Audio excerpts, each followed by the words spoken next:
अकबर बीरबल की कहानी। धोखेबाज काजी।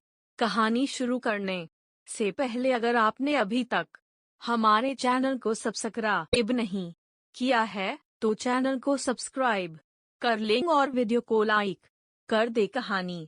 एक बार की बात है, मुगल दरबार में बादशाह अकबर अपने दरबारियों के साथ किसी मुद्दे पर चर्चा कर रहे थे। उसी समय वहां एक किसान अपनी फरियाद लेकर आया और बोला, महाराज न्याय करो, मुझे इंसाफ चाहिए। यह सुनकर बादशाह अकबर बोले कि क्या हुआ? किसान बोला, महाराज मैं एक गरीब किसान हूँ। कुछ समय पहले मेरी पत्नी का निधन हो गया और अब मैं अकेला रहता हूँ। मेरा मन किसी भी काम में नहीं लगता है। इसलिए एक दिन मैं काजी साहब के पास गया। उन्होंने मन की शांति के लिए मुझे यहाँ से काफी दूर स्थित एक दरगाह में जाने के लिए कहा। उनकी बात से प्रभावित होकर मैं दरगाह जाने के लिए तैयार हो गया, लेकिन साथ ही मुझे इतने वर्षों तक मेहनत करके कमाए सोने के सिक्कों के चोरी होने की चिंता सताने लगी। जब मैंने यह बात काजी साहब को बताई तो उन्होंने कहा कि वह सोने के सिक्कों की सुरक्षा करेंगे और उसके वापस आने पर लौटा देंगे। इस पर मैंने सभी सिक्के एक थैली में डालकर उन्हें दे दिए। एहतियात के तौर पर काजी साहब ने मुझे थैली पर मुहर लगाने को कहा। बादशाह अकबर बोले, अच्छा तो फिर क्या हुआ? किसान ने कहा, महाराज मैंने मुहर लगाकर थैली उन्हें दे दी और दरगाह के दर्शन करने यात्रा पर चला गया। फिर जब कुछ दिनों बाद वापस आया तो काजी साहब ने थैली वापस दे दी। मैं थैली लेकर घर लौटा और उसे खोला तो उसमें सोने के सिक्कों की जगह पत्थर थे। मैंने इस बारे में काजी साहब से पूछा तो उन्होंने गुस्से में कहा कि तुम मुझ पर चोरी का इल्जाम लगाते हो। इतना कहकर उन्होंने अपने नौकरों को बुलाया और मुझे मार मार कर वहां से भगा दिया। किसान ने रोते हुए कहा, महाराज मेरे पास जमा पूंजी के नाम पर बस वही सोने के सिक्के थे।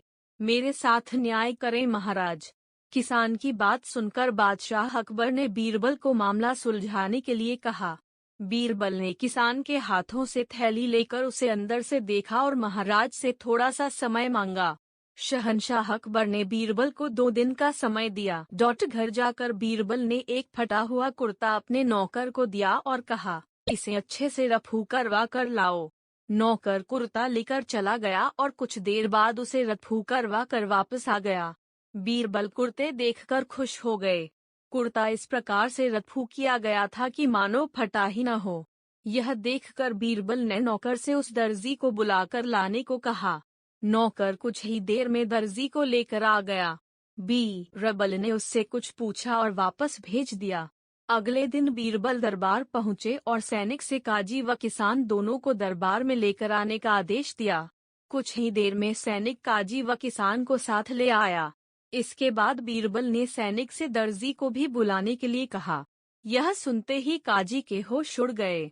दर्जी के आते ही बीरबल ने उससे पूछा, क्या काजी ने तुम्हें कुछ सिलने के लिए दिया था? तब दर्जी ने कहा, कुछ महीने पहले मैंने इनकी सिक्कों वाली थैली को सिया था। इसके बाद जब बीरबल ने जोर देकर काजी से पूछा तो उसने डर के मारे सब कुछ सच सच बता दिया। काजी ने कहा, महाराज मैं एक साथ इतने सारे सोने के सिक्के देखकर लालची हो गया था, मुझे माफ कर दो। बादशाह अकबर ने काजी को आदेश दिया कि वह किसान को उसके सोने के सिक्के लौटाए और साथ ही काजी को 1 वर्ष कारावास की सजा सुनाई। इसके बाद एक बार फिर सभी ने बीरबल की बुद्धि की भूरी भूरी प्रशंसा की। कहानी से सीख, कभी लालच न ही करना चाहिए और न ही किसी के साथ धोखा करना चाहिए। गलत काम के बदले एक न एक दिन सजा जरूर भुगतनी पड़ती है।